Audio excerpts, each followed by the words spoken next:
Remote working, like what's your opinions on remote working? Because we hear all about this new normal and going back to the workplace. And I've worked, you know, online for whatever 10 years now, and working from home seems pretty normal to me. And it sounds the same to you as well. But this, especially in sort of the legal sector, I've got a contact in Slaughter and May, and someone who's really interested in well-being and mental health, and they were talking about that sort of industry. It's still kind of no remote working, burn the candle at both ends, work hard, last night at the office is the best performer.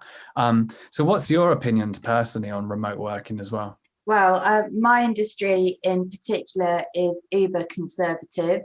The working pattern fits the majority of those at board level, historically, white, male, middle-aged, middle class. And it doesn't matter, or hasn't mattered to them historically, whether they get home in time to see the kids or not. If you're trying to promote equality, that just doesn't work. Mm. I think there are a lot of people conflating working from home with working from home during the pandemic and homeschooling. Mm-hmm. It is not the same thing. It is not being stuck in isolation from your friends, your family, your colleagues, while you're trying to homeschool, a variety of different age children, doing the teacher's job, and trying to adjust to all of this. That is not working from home. This has been a crisis. And I think it's a bit like trying to compare apples and oranges. So I think that needs saying really clearly from the outset about any conversation around working from home. So working from home per se, I think for me, it's about choice. I think it's really important that people feel enabled to express how they want to work. So historically, requests for flexible working, we know that there are limited reasons why these can be turned down, but often they are. And look at the bargaining position between employees and employers there. And that's often been to the detriment of female careers. But there are other kinds of people who want to work from home and have that flexibility too. It's not just parents of young children. It suits all different kinds of lifestyles.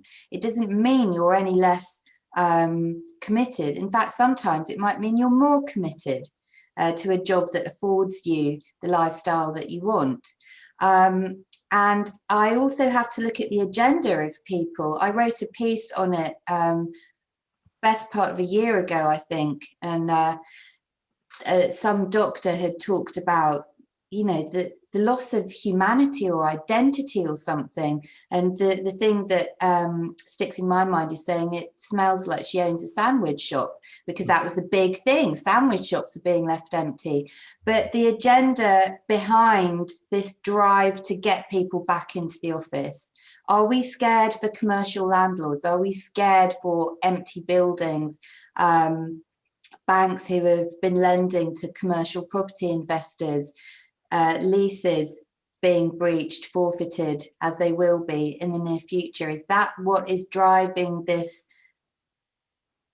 swing back to getting us all back into the office? Because that's not to do with employee well-being. Even when you see Rishi commenting as he has, that's not because he cares about employees, that's because he cares about businesses, and probably more about the bigger businesses that own the buildings he wants to see full again. So I think it's a really big topic, but primarily I think every one of these conversations has to start with clarifying that we're not talking about working from home during a pandemic and homeschooling.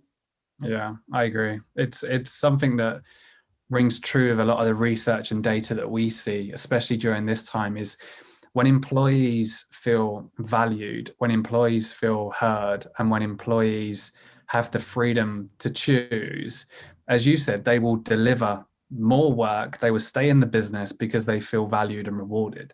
And there is no one size fits all approach to this, is there? Like, oh, let's go back to the office. If you say let's all go back to the office, there's going to be people that are waiting to go back to the office. They thrive in an office environment. They want to get back in. They might live at home on their own and they want that. There are others that just cannot even bear the anxiety of getting on, a train to commute into work. And if this force of let's get everyone back in the office, you're going to have a lot of people that are struggling with that. And I think, like you kind of outlined in your approach as a business of having this new office, it's in case your employees want it. It's like this flexibility that you're creating for Absolutely. your employees.